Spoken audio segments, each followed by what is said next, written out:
A very warm welcome to all our attendees of today's session. I'm sure our audience here comprises of high school delegates, university delegates, and delegates from organizations. And of course, the one common thread that joins all of us besides the annual IC3 conference is the student, you know. And I think as educators and professionals, aren't we all at our respective institutions striving really hard every day just to make sure the best possible support that we can lend to our students, both in classroom as well as beyond. So students remain central to everything that we do, and I think how they are guided, how they take decisions, what factors influence those decisions will really shape their educational and professional choices in the coming years. And those choices, if I may call of our future leaders, will really determine the talent and the human capital that the world will have, which in turn really defines where we are headed as a global community. So typically a student survey, captures the sentiment during a unique moment, in time, as responses really reflect not just their outlook on academics, but how, they view the world around them through the lens of economic prospects, political stability, safety, and all of these decisions, really weigh in heavily when they're making choices specifically around careers and professions. And whether to study at home or to abroad, specifically given the pandemic, the last year and a half has been very challenging for educators, of course, but even more so for our students, and a lot of them had to pivot, a lot of choices changed, so we really want to know what they're thinking, how they're feeling. So just, I think, conducting a survey of this nature during an unprecedented time of the global health crisis really, in a way, serves a greater purpose. So the IC3 Institute Student Quest survey was first launched in 2020, which is last year, and covered three broad aspects, which I'd like to share with you. The first was around the decision-making process and, consideration of different options. The second was around their level of preparedness for future education and work. And the third was around, of course, the impact of coronavirus. We had 2,300 respondents last year, largely across grades 9 and 12 or equivalent, and we saw participation from India and Nepal mostly. This year, the IC3 Institute partnered with the Shiv Nadar University to conduct the 2021 Student Quest survey, which builds on and practically carries out a comparison of our findings from last year.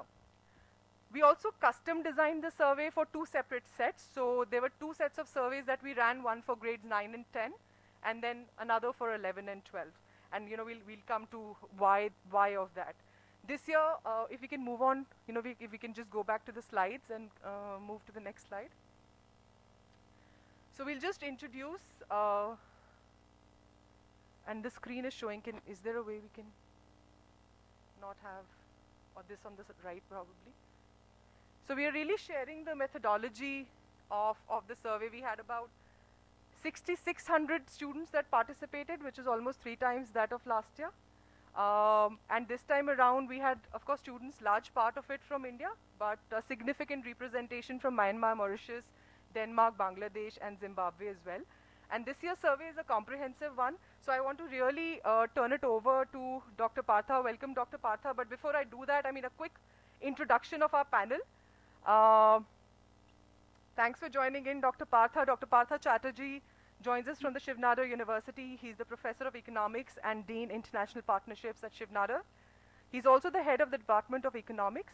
As Dean International Partnerships, he's responsible for developing the university's global strategy and implementation of that through international partnerships and strategic engagements across the world.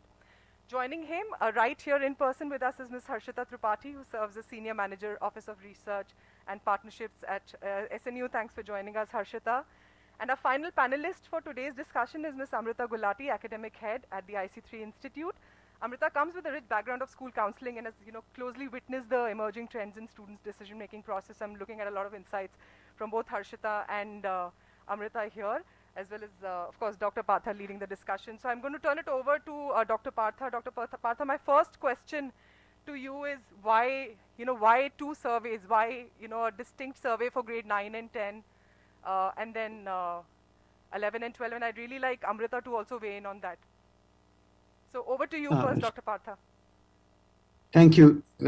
Thanks so much. I apologize I couldn't be there today, so I had to join virtually. But that's the new world that we live in. That we can do that so easily, and I'm glad that I can do that.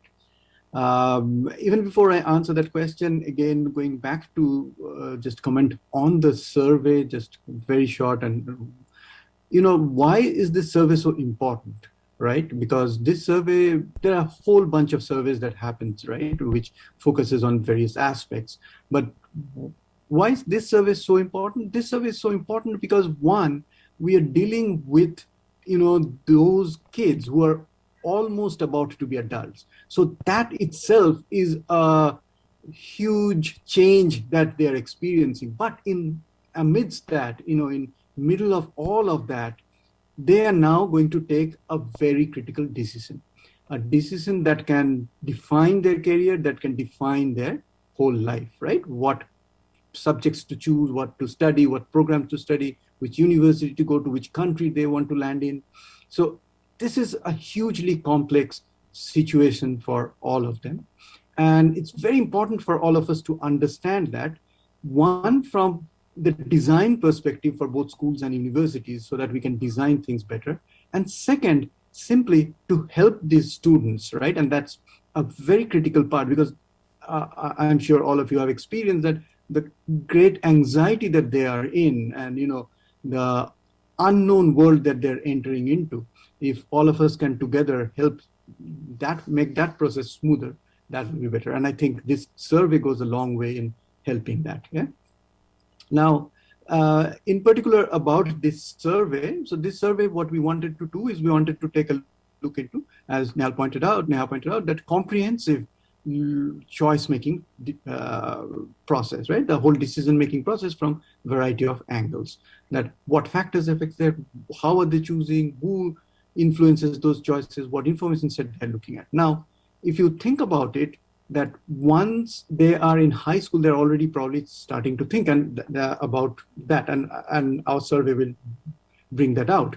But while they're in 9 and 10 and 11 and 12, they are probably looking at very different things. And we wanted to capture the dynamics, that how are they building up on that? What kind of information that they're using to finally come to the decision making process. Because by the end of class 12, and again the survey shows, end of class 12, everyone is sure where they want to be in terms of location choice, for example, right? In terms of subjects, mostly, not quite, but there's still quite a few undecided. So, but in 9 and 10, there's a lot more undecisiveness. And that's what we wanted to see, that what is the process. And therefore, while many of the questions are same for both the things, there are certain questions which are conditional on whether they're in 9 and 10 or in 11 and 12. And I think this survey is far more richer because of that. Yeah. Amrita, would you like to add something to that? Thank you. Thank you, Dr. Partha. Can the virtual audience hear me? I can hear you, Okay, yes. and I Thank count you. for that, I Yes. suppose. Thank you. So, the reason to split the survey between two groups was also from a perspective of what their needs are from a counselor or from this process, or at what stage of decision making they are. Students at 9 and 10 are more concerned about subject choices as a blanket, need, whereas students in 11th and 12th and equivalent are more concerned now about their transition, and how can they go, what is the best decision they can take for their undergraduate studies, which will have a more lasting impact. So I think we needed to have some segments of the survey targeted as per grade, rather than keep the entire survey the same for all the grades. Having about 70 to 80% of the survey similar between the two grades was also a deliberate decision to see how different grades are responding to the same question. So to see how they are evolving, or how, and also see where the differences are. And you will notice in this year's report that all the graphical representations and the report does talk about what the differences are and what the similarities are at some significant points in through the report. So I think that was a helpful insight, and I think that really, from a counselor's perspective, helps us bring relevant activities, or say, okay, grade 9 and 10 is looking for more of X, whereas 11 and 12 is looking more for Y. So that was really the reason to split the survey. Thanks so much, Dr. Partha and Amrita. I know that we're now going to move on into sharing the findings of the Student Quest survey with all of you. But before I do that, I just want to turn it over to our audience, and there's one quick question that I want to definitely ask, if any of you would like to answer, and that's what really brings you to the session? When you heard about or read about the Student Quest survey, what is it that you are seeking? What are your expectations from the session? So anybody in the physical audience here would like to share what are their expectations from today's session? What are you looking forward for? Can we pass the mic?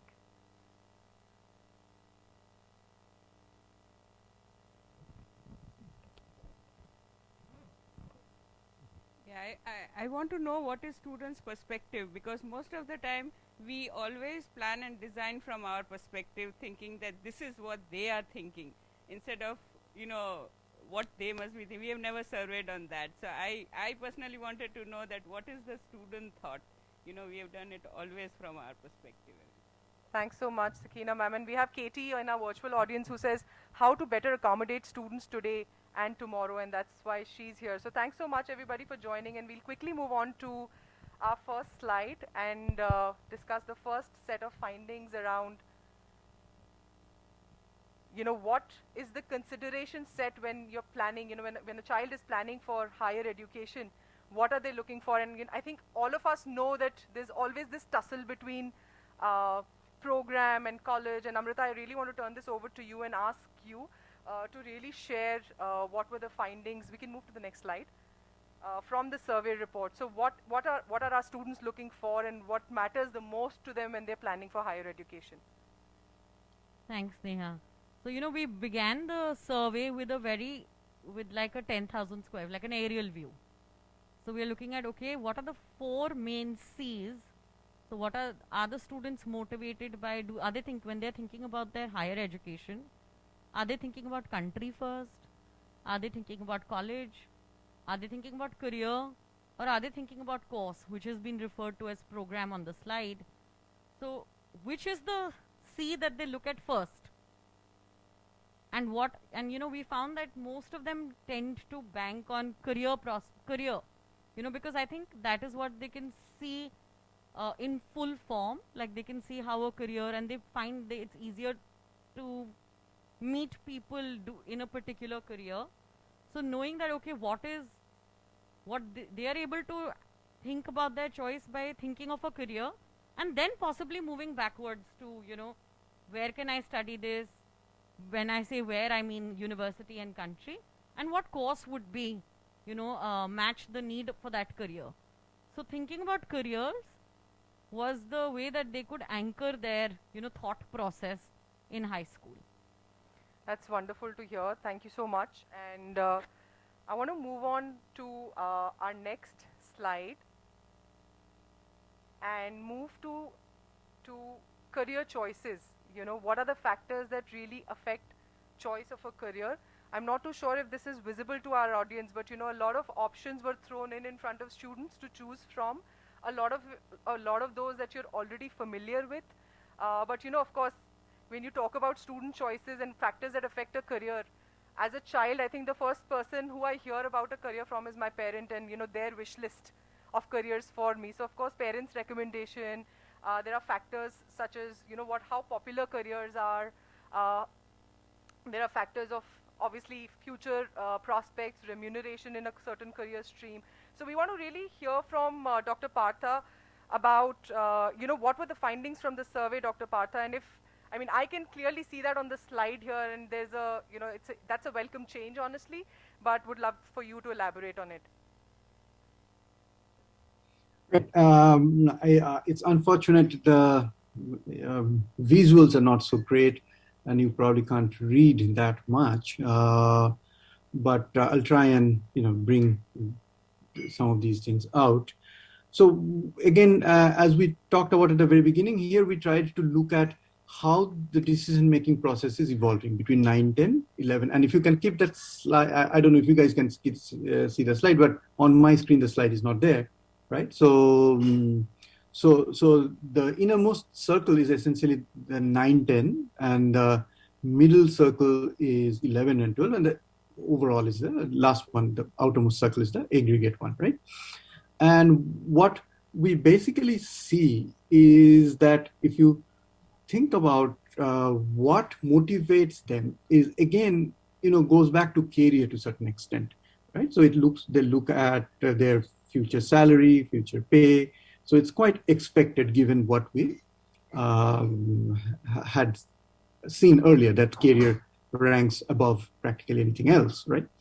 But also what we wanted to see is who are the people that they're talking to in this process, and what influences them. And here in particular, what is very interesting is that if you see in class 9, 10, they are talking to and listening to their parents a lot. But by the time they're coming to 11 and 12, they are probably not doing that much. And maybe here we can see the impact of counseling, I would say, and the impact of schools, because by the time they come to high school, they probably are not doing a lot of counseling, not a lot of talking about future prospects and so on and so forth. But during that high school process, they are doing that, right? So that, I think, is something that comes out as a very interesting. But most interesting thing is, again, I mean, talking about career, all of it is fine, but they are not giving up on the passion for a particular career path. So if somebody is interested in, let's say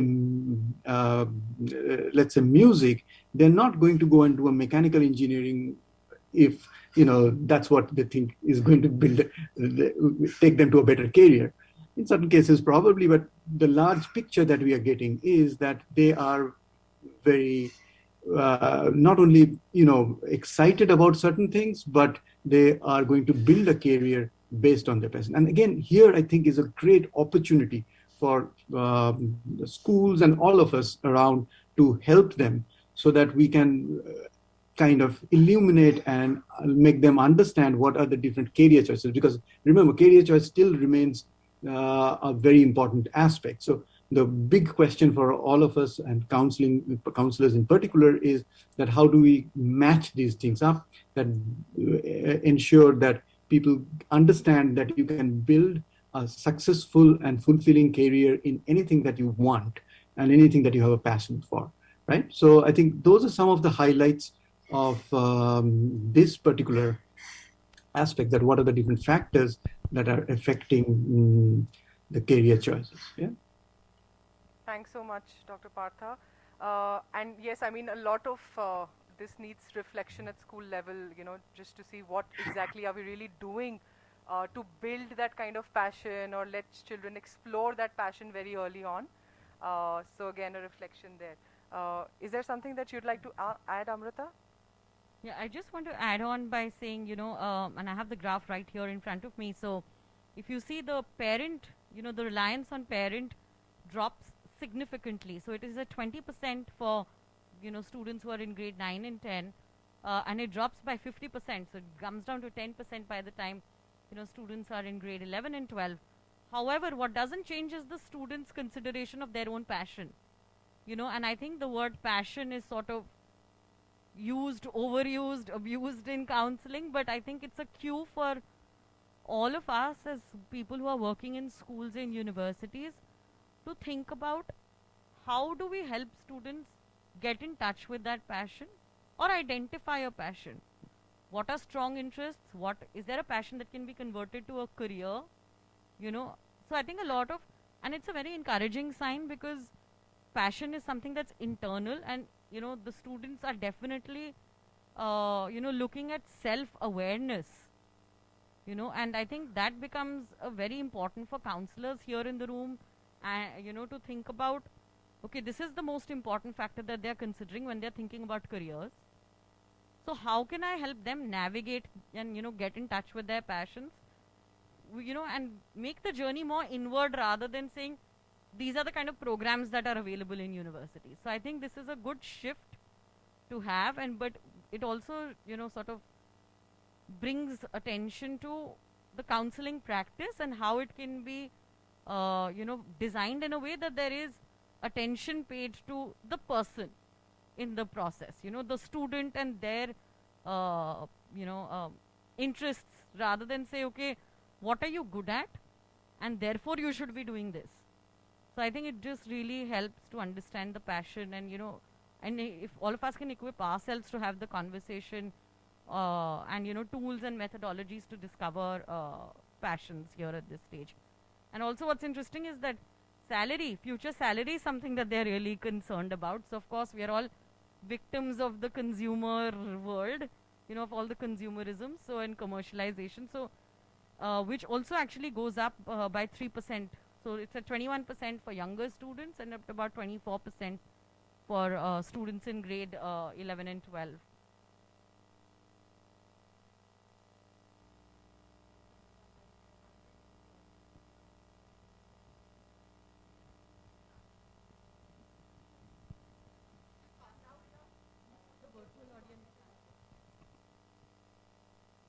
Hi, I'm Monisha. You spoke about passion is very important, and we need to. Sometimes what happens, there is a passion which doesn't lead to a career. And when you set for remuneration, ultimately they also look for salary. They are motivated by their parents. And ultimately the goal is also that end of the day you have to earn. You have to have your earn living. Sometimes the passion doesn't work with the earn of living. So how do you make them understand? Because they're still clueless, because they're still into passion and earning. Sometimes it doesn't go together. So how do you now ask them, and how do you help them? And they're still very confused between the two.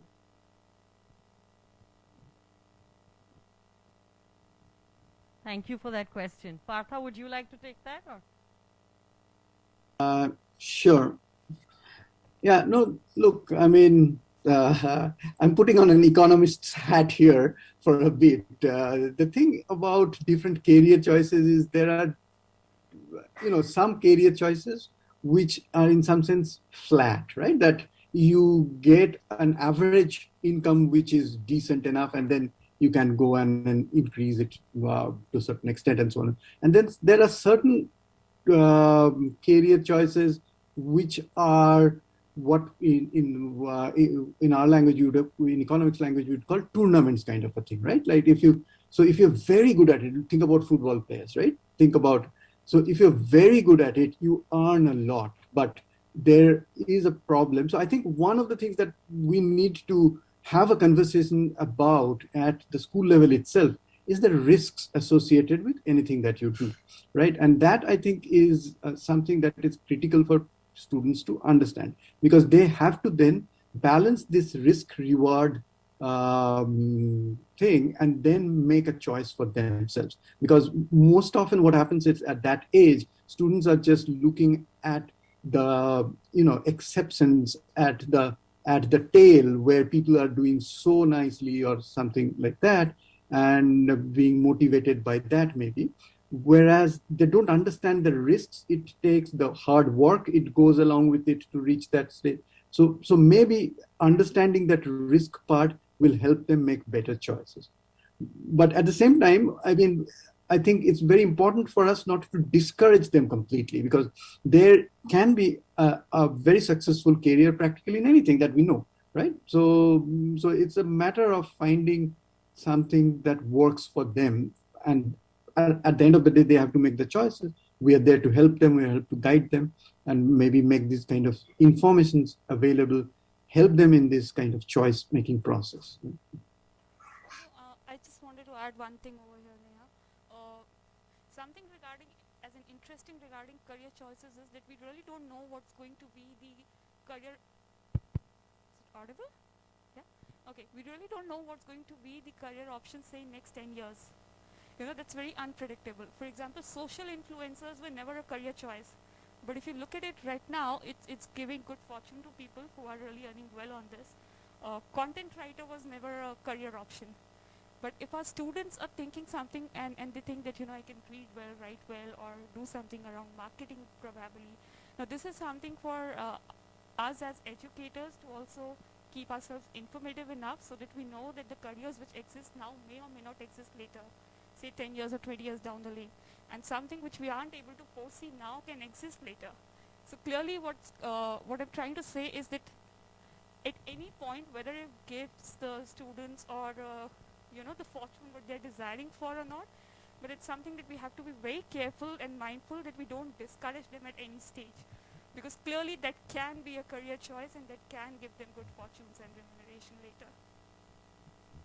Yeah, and another interesting, I mean, it's really nice that it's coming at this point in time, because coming back to, your question, there may be a kid who's really passionate about something and maybe very good at another thing as well. Okay, so maybe very passionate about football, but also a good writer. Okay, but that's when they have to, I think, evaluate how good are they. Are they better in terms of a course, and what are the courses that are available at undergraduate level where a formal training or a formal course is available to further hone the skill. So I would add maybe 2 or 3 points to say that either look at careers at intersections. So okay, I'm a really good writer, I love meeting people, communicating, so I can write. So how about but I can write about sports maybe. So look at sports journalism in a case like that. So look at careers where there are intersections, where the domain can be the area of passion, because they're not so good at it that they can become a football player for the country. But also bank on a skill or on an academic subject which they may be good at. So look at career intersections could be one thing that I'd like to bring in. The other could also be that they may realize that, okay, I'm really passionate about this, but I may not get the kind of money that I want, because they also see a certain kind of lifestyle and they are motivated by that, right, to maintain or upgrade that kind of a lifestyle. So maybe in terms like what Partha spoke about, talk about risks and rewards, also bring in timeline. If you're studying medicine, your timeline is really long, and what you have to go through, but ultimately it becomes a very highly remunerating or respectable or sort of job for life, or profession for life. But are you ready to spend those number of years? So I think, and in a lot of such professions, a lot of professions now, somewhere you can get to a level X in 3 years. In some you can get to a level X, the same kind of a similar level in 5 years or 6 years.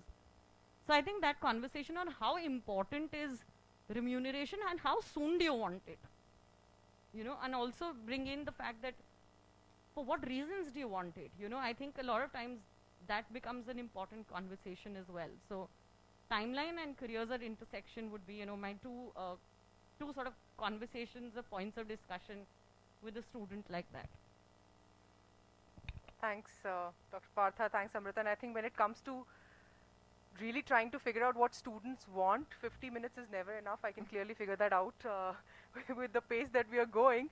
But I know that there are a lot of questions and comments in the chat box in our virtual room. I'm afraid in the interest of time, I will not take them at the moment.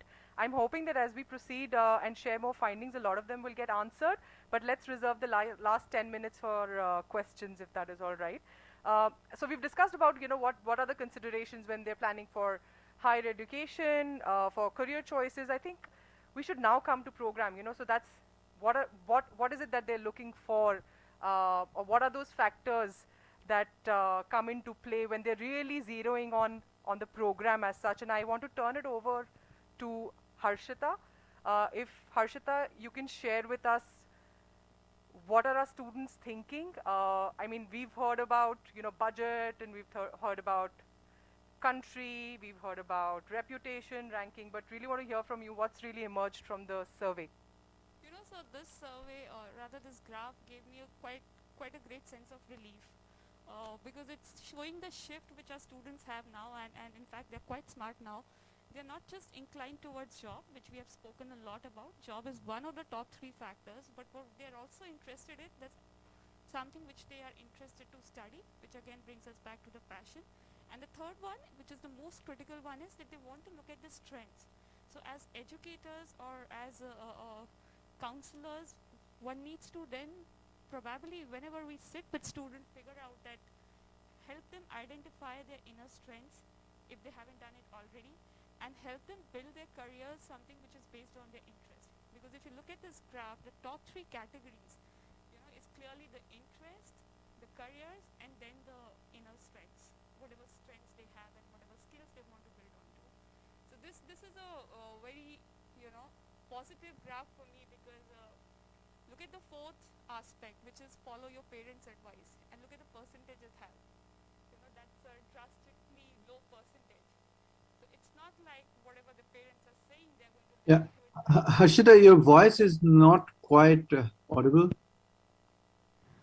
Is it better? Now it's far better. Yeah. Okay.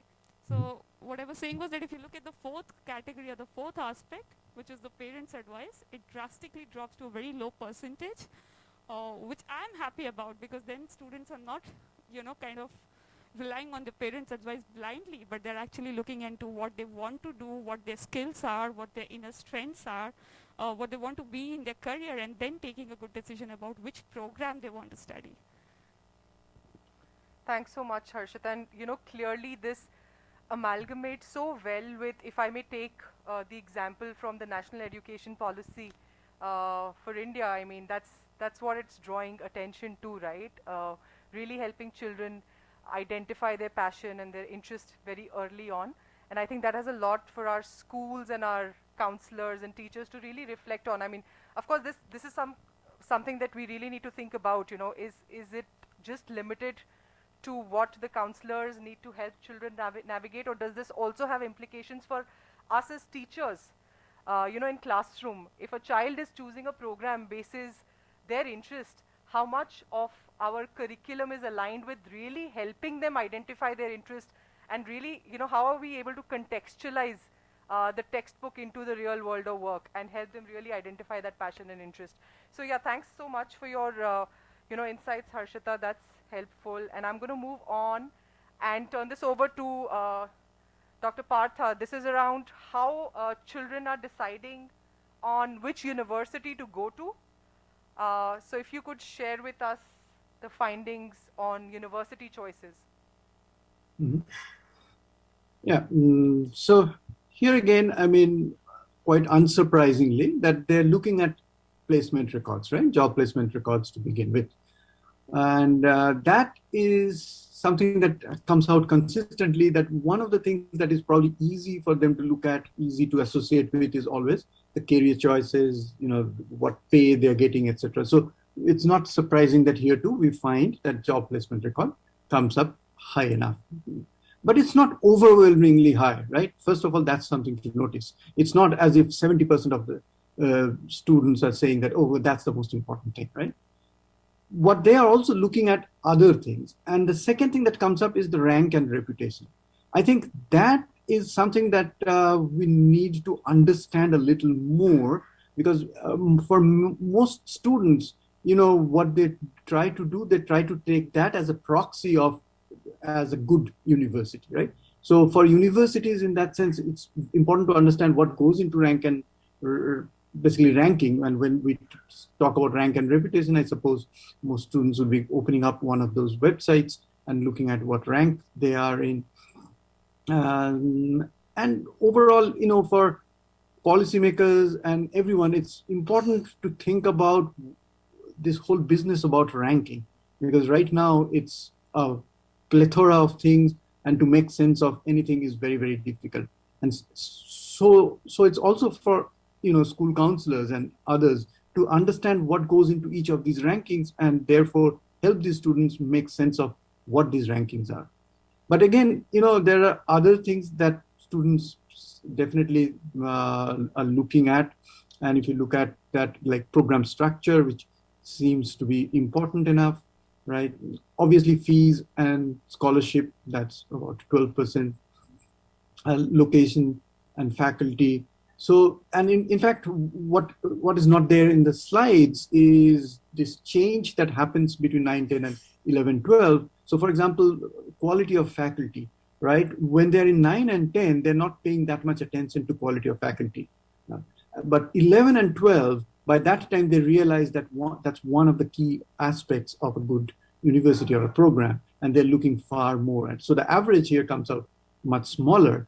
But if we had that separation between 9, 10, and 11, 12, we would see that that's happening there. So again, I think I am actually, throughout this survey, I'm actually quite, to a certain extent surprised, but happy that how matured this decision-making process comes out to be. And I'm glad that that's happening. One thing that comes out, that the university selection based on counselors is very low. And that is actually probably not a bad thing, because what that just tells us is that it's not the job of a counselor to decide for them. The job of the counselor is to help them, advise them, guide them, right? And that's good. So you will see in other areas, other ways that, the help that they're getting from the counselors is very much in the decision-making process, neither as an information source, nor as just saying that, okay, you go there, you do this, right? So actually, it's not at all a bad thing that, the counselor's advice comes up very low down. Yeah. Okay, so Neha? Thank you, Dr. Partha. And yes, that's actually a great perspective to look at the results and findings, right? So thanks so much. I want to move on to our next slide, which really talks about this is an interesting one, location choice, home or abroad. And I know that we had a similar question in last year's survey, 2020, and intrigued to know what this year has in store, how choices have evolved, how children were taking decision last year versus this year. And Dr. Partha, if you want to continue, sharing those results as well with us. Yeah, sure. I mean, this is actually a very big decision, because, going away from your parents, the culture that to a very different place to get better education, at least in their perception, it has to be that case, right?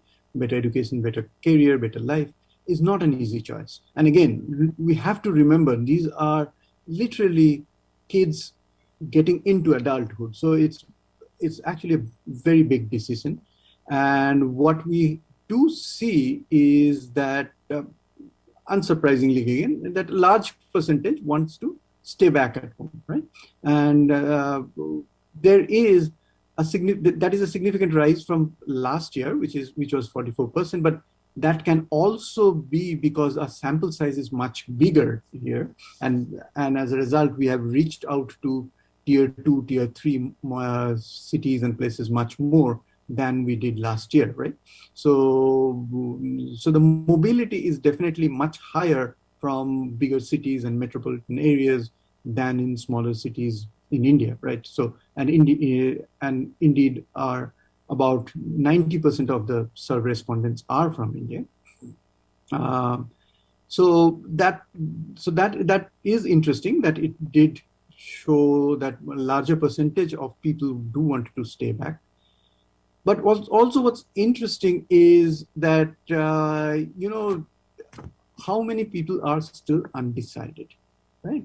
And that has gone down. So that, I think, is an acknowledgement that last year COVID was so new that people were all very uncertain about what to do. And now there is a lot more, kind of a surety in their minds that if they want to go out, they are going to go out, right? So what it also points out that we need to be talking to these students from very early on, and this decision by class 11 and 12, it's already done, right? So 9 and 10 is when they are trying to gather information, make these choices, and that's when we need to really think about it. In terms of number, I don't know if there's in the slides we did not put it down. I apologize. I had a power cut and there's the backup is making some noise, I suppose. That's back. The power is back, so that's good. What we did not put in this slide is, again, like last year, US is the destination that most of the students who want to go abroad want to be in. It's followed by UK. But also what's interesting is the third most preferred choice is Australia, and the fourth most preferred choice is India. And India and Australia are close by. And this also comes out because we have a larger base of students who are outside India. We could reach them, right? And the government here, through the national education policy and through other policies that are in place, they're trying to attract more students back to India. India has been a destination for higher education early on, and it had seeded that place, particularly for people in Asia and Africa. India used to be a popular and important destination, but looks like it's getting back to where it was. Yeah, so I think I'll stop here for now. Yeah.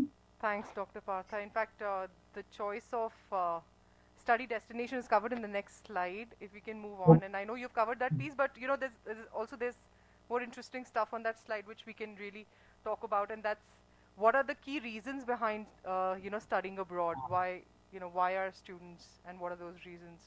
If you can elaborate on that, please. No, I thought we couldn't fit in when we were preparing the slides. Is a nice map that we have put in the report. By the way, the report graphics are far better, so do take a look at the report. So we couldn't fit that in, so I thought I'll talk about it. Yeah. So yeah, I mean, what motivates these students to go abroad, right? Because as I said, it's not an easy decision. It's not an easy decision from multitudes of perspectives. But what we do see is very, very important findings particularly for universities in India, I would say, because our large number of respondents are from here. What they are looking for is high quality of education. So again, what I talked about earlier is the matured decision making. It's not because they fancy just living in a country or something like that. It comes up. It is, as you see, it's somewhere down there, a pathway to settle in a foreign country. About 129 respondents have said that that's the one, but 523 people have said that, oh, we want better education. And in India in particular now, given the base of young population, it's huge. The supply of very high quality education is still few and limited. So many of these students therefore have to look outside India, right? And the second thing is also there's kind of a tie between the number 2 and number 3, but number 2 in particular is in this graph here. It says, again, it goes back to something that the university have to look back in designing programs and so on, is people are interested in preparing for, in getting into a program that is flexible, that gives them a lot of flexibility and choice. And that is, again, something that is very interesting because today we live in an uncertain world. And as Harshita has pointed out, the career choices are changing rapidly and the availability of careers are changing rapidly. So this, I think, is a reflection of that. And I'm glad that people do understand that it's very important to create your own program to a certain extent based on what your passion are and where you think the emerging career choices are, right? I'll talk about just the last bit that I'll talk about is this prestigious, the prestige that goes along in holding degree from abroad. And then I'll stop. The other thing that comes out is basically what I have already said, that the lack of adequate number of seats at top universities, right? And that goes along with this fact that people are looking for quality education. But going back to this prestige thing, and this is also something that is reflected in labor market, particularly in India and South Asia, where typically a degree from abroad pays you much more. So in some sense, again, this is a recognition of that. People understand that. So the prestige part goes along with the pay gap that's possibly there between degrees which can be obtained in India versus outside, right? So I think very interesting insights that we come up with in this, we get to see in this particular question. Though do remember the sample size is 628, not minuscule, but it's still small, right? And so, but nevertheless, it does show very useful insights for all of us.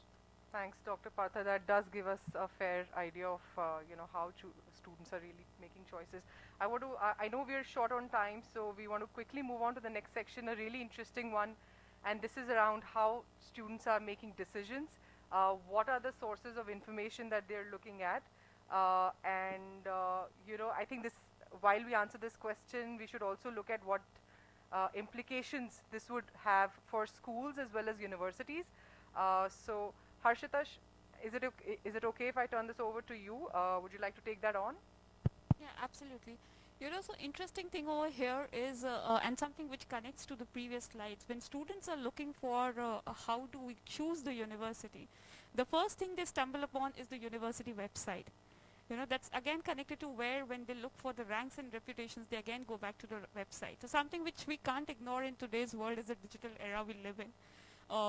So make sure whenever student comes to you, the higher probability is that they have done their background research, they have done their homework already. So what's existing on the Google when they come to you is something which they already know. They have gone through the university website, they have gone to what the alumni are doing, how much remunerations or the placement that university holds. So these information they already have, and as Partha was pointing out, what they want from you as a counselor is not to point out that go to this university, but basically to guide them in that process and in that approach of how to make that decision. And by now the way we have seen through the slides, it turns out and I'm very proud to say that our students are much smarter probably than what I was at least expecting. So they have taken this mature decision in a way, as in the whole decision making process is quite mature.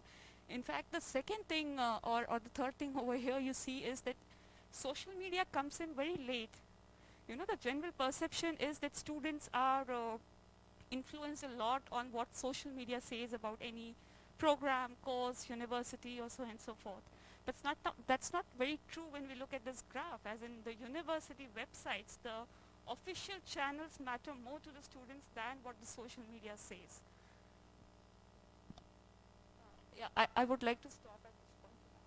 Thanks so much, Harshita.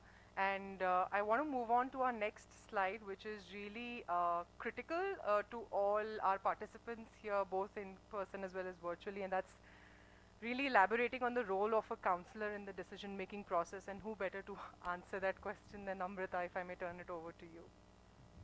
Thank you, Neha. So I know we saw earlier in the slides that, when they're looking at information, that's not when they're, or decision, finalizing, that's not where they're banking on counselors, but they're really banking on counselors. If you see in the graph on the slide, if we could share that on the screen, that the counselors, perception of the students of the counselors, the students' perception of the counselor's role becomes very important. And they felt that it really sort of helps them take a decision in many at least become informed, or become aware of another viewpoint. So I think they are really counting on counselors as sounding boards, as people who come with experience who may have helped other students, though they want to retain the agency of taking the decision. And that's where you saw parents and counselors, the percentage that is allocated to them earlier has sort of gone down. So they are looking at counselors more to be able to objectively discuss the information that they're navigating, take on counselors' experience of having helped other students, and help them piece this together, though they do want to retain the decision making and not also say that I can let someone else decide for me. So I think that's sort of very encouraging. And Neha, I ahead in the report, I know we do talk about how how much they're relying on, how many of them are saying that they've benefited from, this counselor's uh, intervention, and which has seen a significant rise from last year as well. So maybe we could move to that part. And Can we move on? and to I the think before we sort of also do that, they are also looking at the subjects providing, the current subjects that they're studying, how those are related to future careers. So again, something that we talk about as a pedagogy, that how is the counselor involving academic staff members in the process of counseling. So, and as a counselor, you may not be an expert at all subjects. So you do need the input of a physics teacher and of a history teacher to say that, okay, your study or what you're teaching right now, how can they be using that later on and in what career? Thanks, Amrita. I know that we're up on time, and we do have a couple of slides, and these are critical ones. So we'll just probably take another couple of minutes to quickly run over these and share the findings of these slides. And this is really around the engagement, the level of engagement with counselors. Amrita, do you want to take that on quickly? Yeah, so from the, last year, we've seen a significant increase in the number of students who've attributed the usefulness of conversations with counselors significantly as, very helpful and extremely helpful. So if you see, it's 41% students have said that they found it very helpful, and 18% students said that they found it extremely helpful. And this is for counselors in school. So if you actually put that, add that, it becomes to some 59%, which is significant. So this shows that they are relying on counselors as well. And the other thing, which I'm not going to get into the stats, but which comes out very clearly, is that the frequency with which they are able to meet the counselor right now is, let's say, around once a month, or once in 3 months rather, but they would actually like to meet the counselors almost once a month.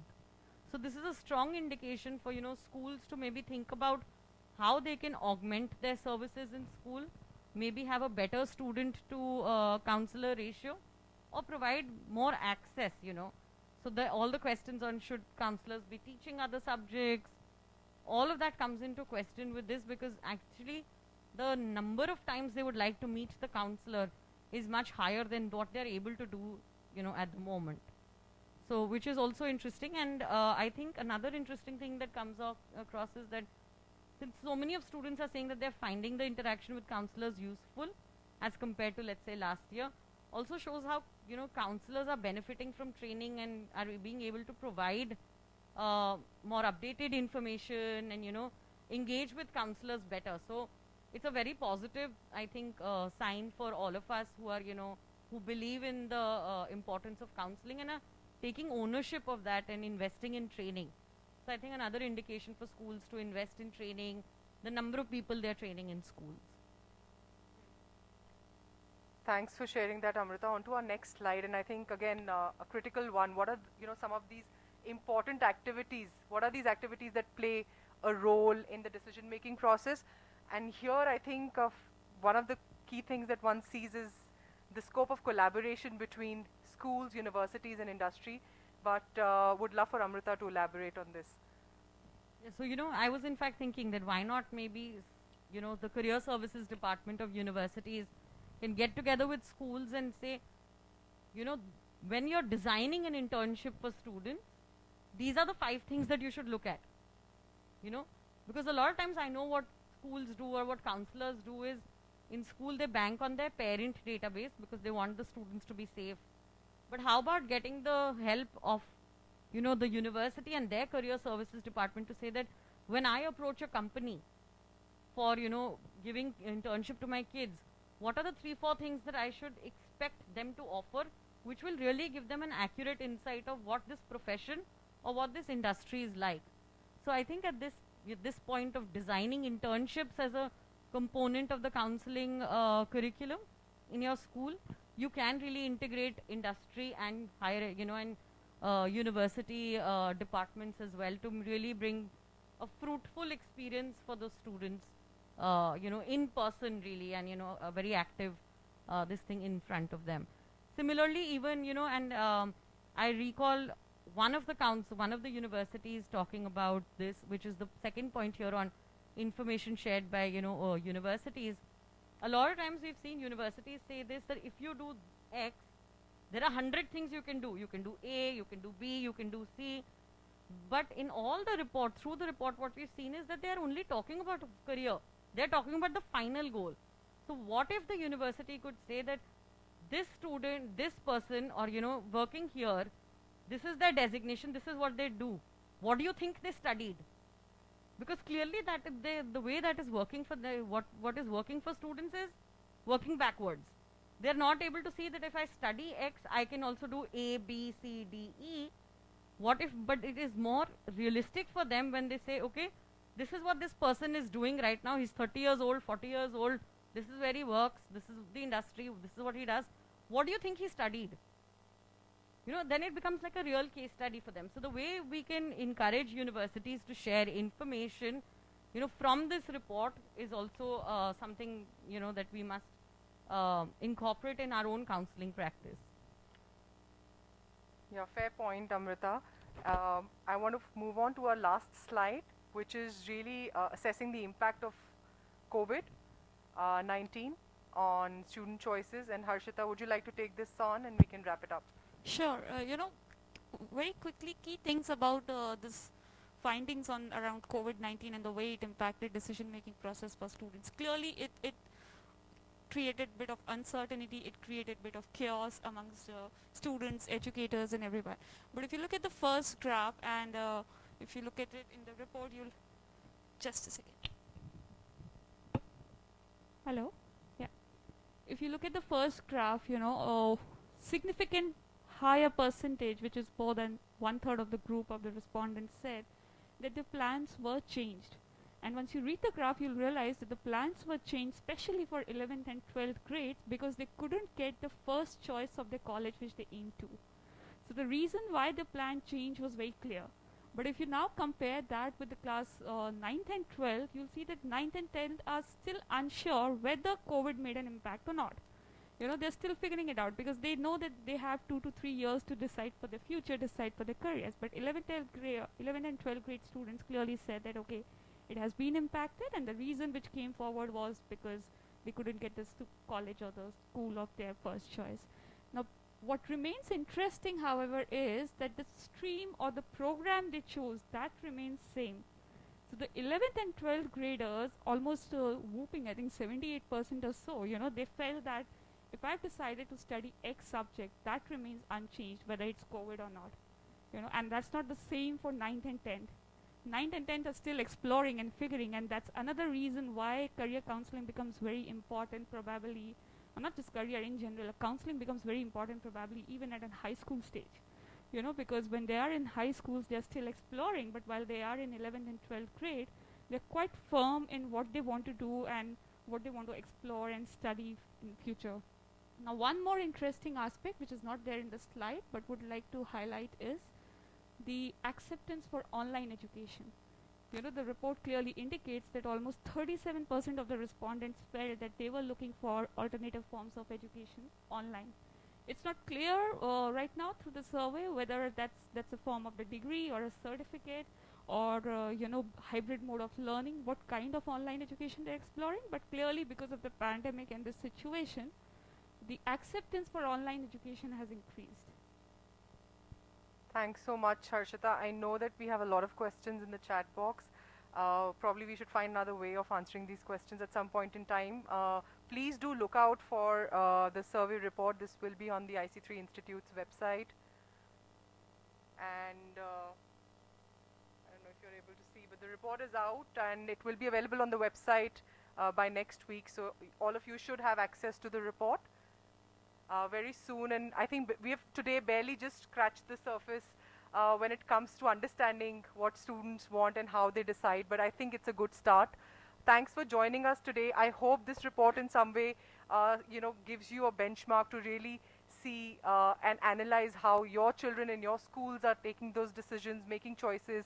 And I think it also reflects on how important it is to know from the beneficiary themselves as to what they want. that it's good to have dialogues, it's good to have conversations, but let's understand from our students what they really want, and let's open the door for conversation with them. Thank you so much, everybody. Thanks for joining us, and we'll see you soon at the closing ceremony.